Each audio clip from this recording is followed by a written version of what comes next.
First off, I would like to mention that nobody loaned, lent, freely gave, unfreely gave, or forced the S24 regular into my hands. I purchased it with my own money. And how has it held up after 2 weeks of use?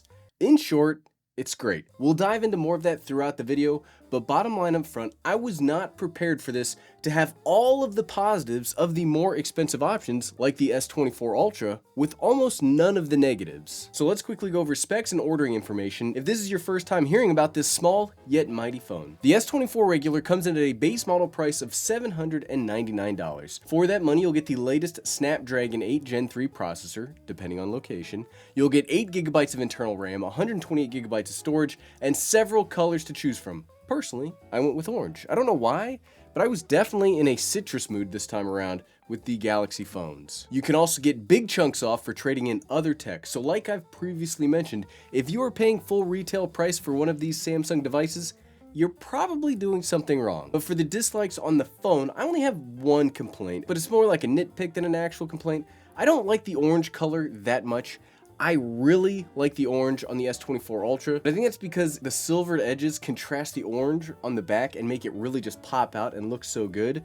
On the 24 regular though, you get these bronze sides that make the phone feel more copper colored than orange. Not a big deal, I could always put a case on it, but I don't like it and it's my video. Another not real dislike, but something to note, my S24 has the same display issue as the S24 Ultra, where the vivid and the natural profile have the same saturation amount. The only difference between these two modes is the color balance tools given in the vivid mode. Apparently there is supposed to be an update soon, but keep that in mind if it's important to you. Some people, I guess, just have to have the screen saturated so much that colors are painful. Okay, now that that's out of the way, what are some things that I've liked about the S24 in all of this time? First of all, the thing I liked most is just how close to the 24 Ultra the experience is. This has almost everything I've liked about that Ultra, but cheaper, smaller, and more compact. The build quality is fantastic. I think this is the most iPhone, non-iPhone that I've ever seen, and as a pretty big Apple user, I don't think that's a bad thing. The curves and the angles of the phone all look great,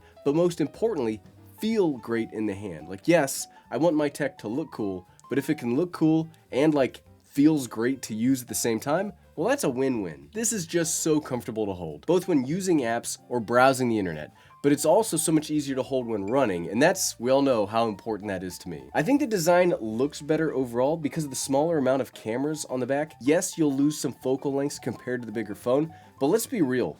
The Ultra looks real wonky with these 5 separate bobbles coming out of the back. I think this looks so much sleeker, just cleaner, if not minimalistic with 3 cameras. It just looks so much better than having those 5. The edges and the back of this phone feel great, and I think the thing that stood out to me most in using this phone is that this might be one of the most fingerprint resistant devices I think I've ever seen. I absolutely hate getting my phone all gummed up with fingerprints, and the S24 does exactly what I've been asking from Apple for the past few years.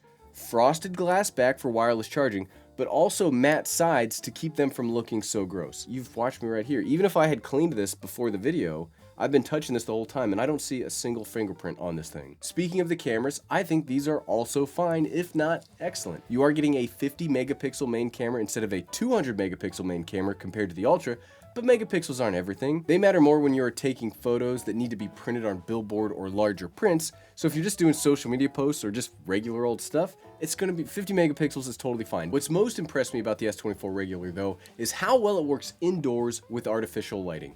I've said this about the Ultra, but I'm gonna say the same thing here. This is wildly good. Normally cell phones, action cameras, or any cameras with small sensors, they have problems when not using the sun as your light source. But the 24 series works better than anything I've ever seen at keeping skin tones looking good when filming in a basement like I do. I don't like the microphones as much. They're fine, they capture what you need, but I would have to say that Apple does better here. Moving over to the main part of the phone, the display is just so good. It also has that high refresh rate that you get from the bigger phones. It's just in a smaller package. Very smooth to use, very sure to tap on, and can go bright enough to be easily seen even when out in direct sunlight. One knock against the screen compared to the S24 Ultra though is the anti-glare isn't as good.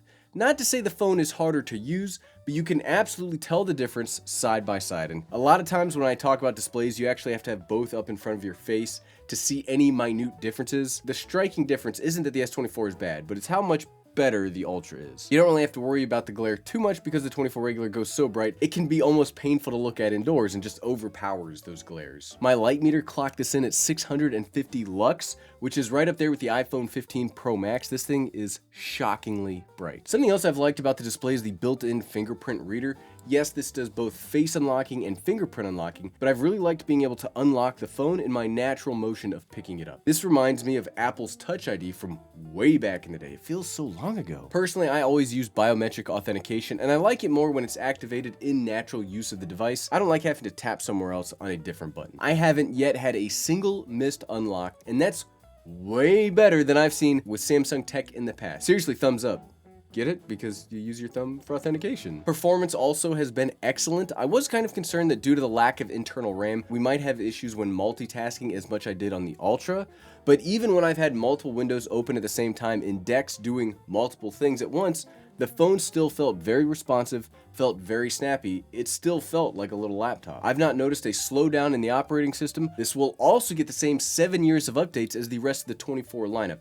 So even the base models are being brought up to the industry standard as a whole. I mean, you've got this rocket ship processor inside of the phone. The most important thing that can buy you is longevity of use. And if that can get you this much lifespan, spending so much less on the phone, that's a bingo as far as I'm concerned. Battery life's been pretty good compared to my other phones. This does have a slightly smaller 4,000 milliamp hour battery compared to the gigantic 5,000 milliamp hour battery found in the Ultra. And while you can feel the difference in use, I haven't found it to be that much of a detriment. If you need your phone to last the absolute longest amount of time, go with the Ultra, but if you just need something to get you through the workday, the regular works very well too. Something else to note about the battery life, it will still make it through a full day of use if you have it in maximum battery protection mode. What that does is it caps the phone at 80% charge to save the battery as much as possible. Lithium-ion batteries do not like being fully charged or at 0%, so this keeps it pretty safe throughout the day, and you will still get a full day of use out of it.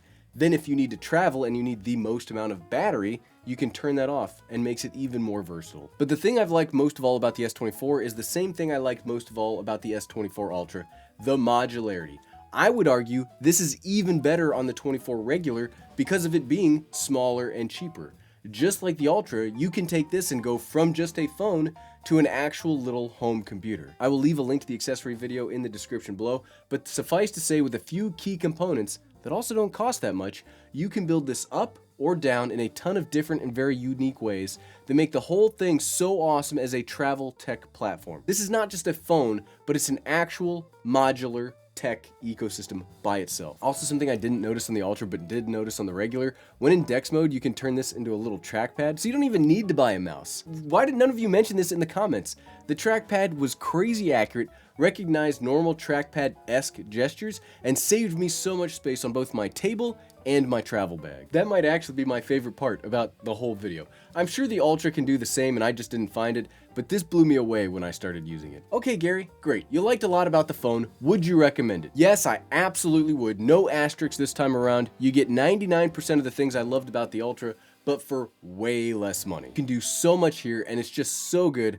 I think Samsung really knocked it out of the park with the S24 lineup as a whole, and I think the S24 regular is probably the best nexus of price and performance. But what about you? Have you gotten an S24? Which version did you get? The Ultra, Plus, regular, etc.? Let us all know in the comments below, and click here if you want to see that accessory video to turn this into a monster. Click, click, click, click, click, click, click.